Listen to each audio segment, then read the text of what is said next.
Pemirsa, akibat pembagian sembako Presiden Joko Widodo batal digelar, ratusan warga yang mengantri sepanjang 100 meter di kawasan Tambora, Jakarta Barat sore tadi kecewa. Mereka mengaku sudah sebulan tidak lagi mendapat penghasilan dan menjadi kelaparan.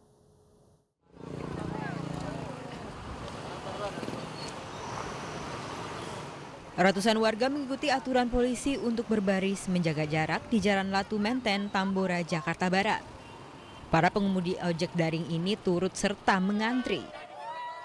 Mereka mengantri sepanjang 100 meter demi mendapatkan sembako dari Presiden Jokowi. Namun, pembagian sembako tersebut batal dilaksanakan. Seluruh warga berteriak kecewa.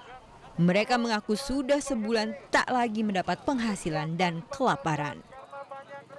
Katanya kan ada sembako, ya namanya orang lagi pada kelaparan, kerja ditutup, apa ditutup, ya kan dagang nggak bisa. Ya udah, pada kesini kali orang-orang semua. Nggak ada. Sembakonya kata nggak jadi, tahu nggak jadi, tahu ini belum datang. Kecewa lah, udah baris panjang-panjang. Ratusan warga ini merupakan korban pandemi global virus corona. Mereka rata-rata bekerja sebagai buruh dan tidak mendapat penghasilan tetap. Bantuan dari pemerintah sangat diharapkan demi menghidupi keluarga mereka di rumah.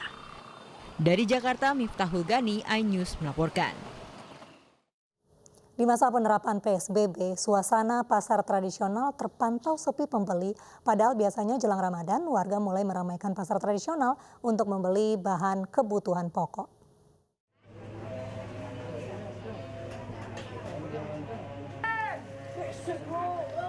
Jelang Ramadan, warga mulai berburu kebutuhan pokok di pasar tradisional. Namun masa penerapan pembatasan sosial berskala besar, suasana di sejumlah pasar tradisional tidak terlalu ramai.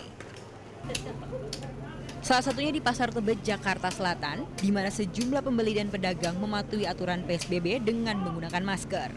Meski pasar tetap dibuka seperti biasa, namun sepi pembeli. Selain karena PSBB, warga mengeluhkan kenaikan harga kebutuhan pokok meski belum signifikan. Menurut saya dengan situasi SPBB sekarang ini, kenaikannya wajar aja ya. Memang sih agak berat juga, kalau bisa lebih turun kayak kemarin. Yang terutama ini ya bawang bombay. Bawang bombay jadi langka sekarang, harganya lumayan. Tak hanya dikeluhkan pembeli, kenaikan harga kebutuhan pokok juga dikeluhkan pedagang. Menurut mereka, harga sembako bisa terus meningkat hingga jelang Idul Fitri. Yang kemarin aja 12, nah sekarang 13-14 penjualan. Penjualan.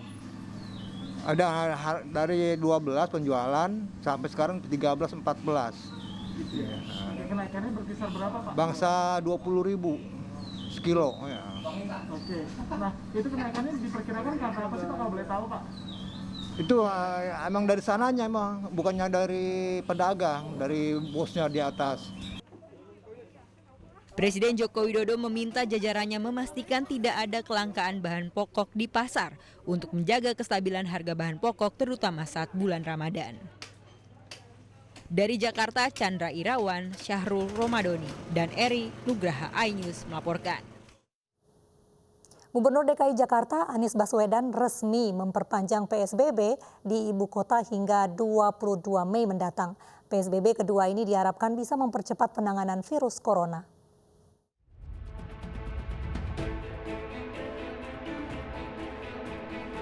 Gubernur DKI Jakarta Anies Baswedan memperpanjang pembatasan sosial berskala besar PSBB selama 28 hari atau sampai 22 Mei mendatang.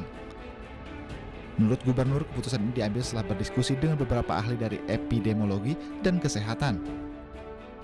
Dengan perpanjangan PSBB ini, Anies Baswedan berharap masyarakat DKI Jakarta mematuhi aturan PSBB untuk mempercepat penanganan corona. Kami di jajaran Pemprov bersama dengan Polda dan Kodam di periode ini kita akan meningkatkan pendisiplinan baik perusahaan-perusahaan yang masih beroperasi maupun masyarakat yang masih berkerumun. Hari-hari kemarin banyak sifatnya educational. Diberikan peringatan, dihimbau karena banyak dari masyarakat yang masih belum menyadari benar tentang PSBB dan aturan-aturannya.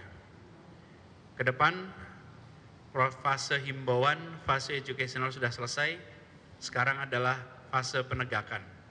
Karena itu, di hari-hari ke depan, semua yang melanggar tidak akan diberi peringatan lagi, tapi akan langsung ditindak. Dan itu artinya kami menghimbau kepada semua, jangan sampai harus ditindak. Kerjakan yang menjadi kewajiban selama PSBB ini dengan sebaik-baiknya. Sebelumnya pemerintah Provinsi DKI Jakarta telah melaksanakan PSBB selama 2 pekan sejak 10 April. Namun masyarakat belum patuh dan belum terbangun kesadarannya akan PSBB sebagai langkah untuk memutus rantai penyebaran virus corona. Dari Jakarta, tim liputan iNews melaporkan. Pembatasan sosial berskala besar di Jakarta tahap pertama besok akan berakhir. Banyaknya pelanggaran selama PSBB dan masih tingginya penularan COVID-19 di tengah masyarakat menjadi bukti PSBB dilaksanakan setengah hati.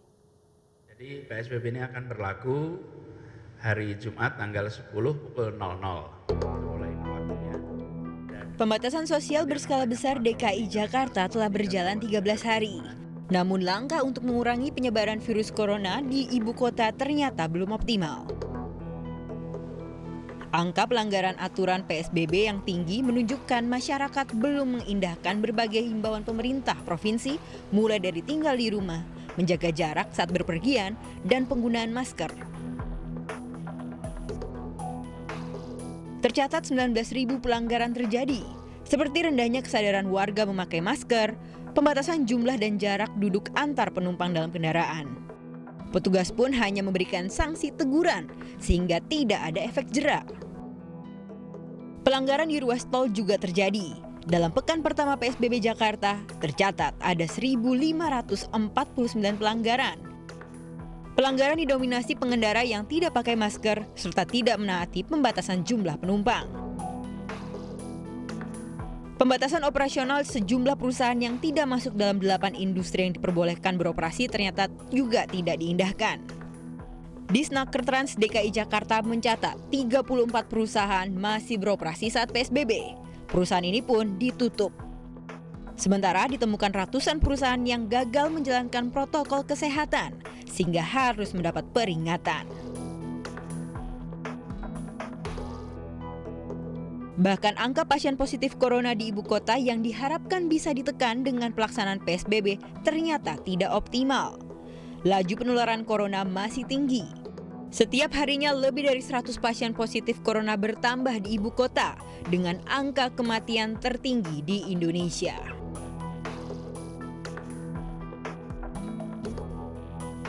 Selama nyaris 2 pekan berlangsung, petugas hanya memberikan himbauan atau sanksi tertulis bagi yang melanggar aturan PSBB Jakarta.